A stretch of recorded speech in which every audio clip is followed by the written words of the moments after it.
I think, actually we should be talking about immigration now, because it's a good thing that he's put it on the table, because, a lot of Europeans are coming into the country and taking jobs that my parents worked so hard to steal in the 70s.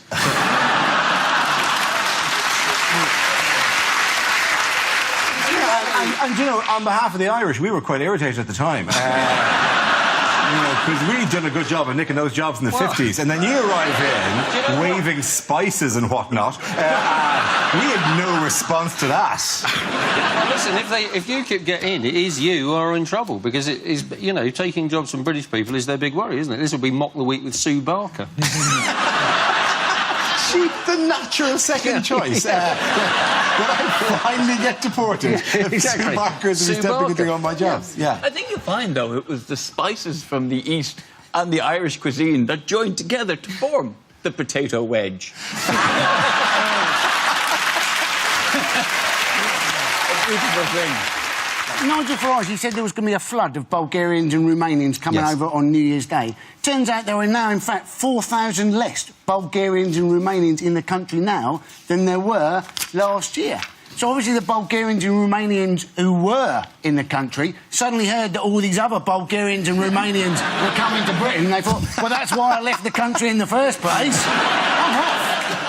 It works both ways, though. It works both ways, and the British are even sneakier at getting into countries.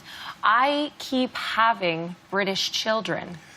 They sneak in through my body, and then they talk like this way, and they love queuing, and they eat beans and toast. I don't know where they're coming from.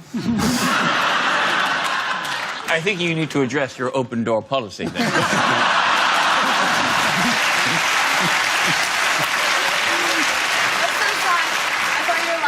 At me a couple seconds ago, but you just thought of that and were laughing at yourself and waiting to say it. I'm really quite pleased with myself. To be honest, he's still laughing at potato wedge. He's on a bit of a run at the moment.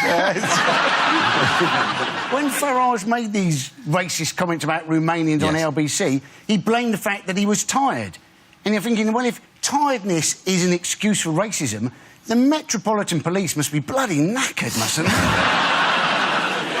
The other one he said was he felt uncomfortable on train. You get on a train out of London and he would hear foreign languages being spoken.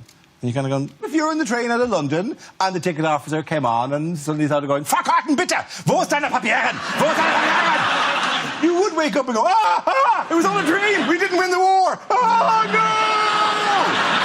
Was that just an excuse to show off your variety of accents? I have lots of accents. It's very, very good. Maybe you'd like to hear my Spanish accent. Hola, ¿qué tal? It's quite beautiful. It's very good. The issue that I have is that, UKIP sort of attracting votes from sort of the elderly. That this is sort of who are increasingly supporting them. And the thing is that you get worried because you think, well, I've sort of had more racist experiences from elderly people, and you can sort of understand how this comes about. But I actually think that elderly people should just be allowed to be racist because, they've got enough shit going on in their lives, without having to re-educate themselves. Do you know what I mean? I've pissed myself, I've got 2 false hips, and now I can't say darky. It's... I'm quite happy to make him feel comfortable, bump into an elderly person, just give him the old wobble head to make him feel all right.